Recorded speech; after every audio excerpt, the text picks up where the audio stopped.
The Fat Director had called all of his engines to Tidmouth Sheds. It has come to my attention that another engine will be needed to help out. Will he stay for long, sir? If this engine meets all of my expectations, then yes, he will certainly join the railway. He will be arriving tomorrow evening.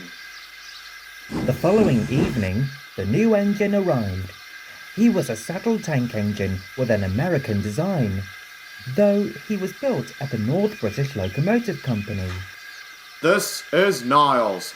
He will be shunting and pulling freight and passenger trains. Please make him feel welcome and comfortable. Hello there. Welcome to the Northwestern Railway. I'm Edward. Nice to meet you. Gordon. Percy. Thomas. James. Henry. This is truly pathetic. Excuse me?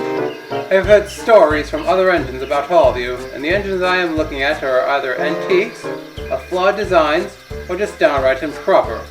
It's a good thing I showed up, though. This railway will do fine with a young, modern engine like myself. An engine is an engine, no matter what. We can't help the way we were built. You are just like all of us. Don't you give us rubbish about our flaws when you aren't perfect either. Oh, forget this. I knew none of you would understand.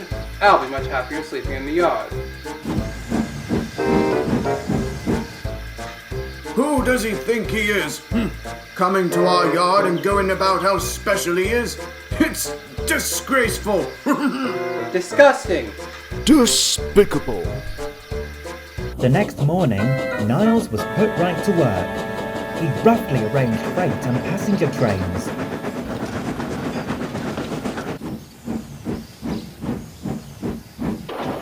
He thought he did well. At the end of the day, he was very pleased with himself. Well, what do you know? Everything ran like clockwork today, thanks to me. It's pathetic that you, little Percy, claim to be the pilot, yet are incapable of making the yard look so nice. Percy was furious, but Edward spoke before anyone else could. Percy is great at his job. He always works very hard and keeps this yard running smoothly. You know, you could learn a thing or two from him. Well, I did a better job at making it run smoothly. No cars or coaches played tricks on me. Not today, they didn't. But be careful. You were rough with the cars and coaches, and they hate being handled roughly. They will give you trouble. I don't need antiques like you to guide me. Edward, too tired to say anything else, went to sleep. The next day, Edward was feeling poorly. Niles jumped at the chance to cover for the ill engine, though the others doubted he'd be able to. Niles bumped the cars when arranging them, and again when he backed onto the train. The cars were still annoyed from the tank engine's abuse yesterday, but he didn't care. He was determined to prove himself. Come on, get moving, all of you. Pay him back, pay him back.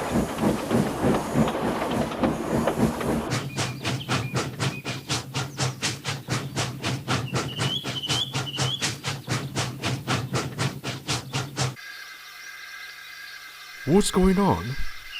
Stupid engine strained himself and burst his safety valve. Can you help us, please? We need to get to Wellsworth. Sure. So, you say we're flawed, eh, Niles?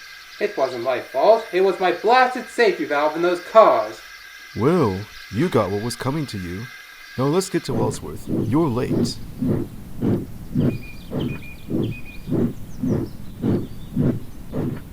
Henry buffered up to Niles and took him and his train the rest of the way to Wellsworth with no further troubles.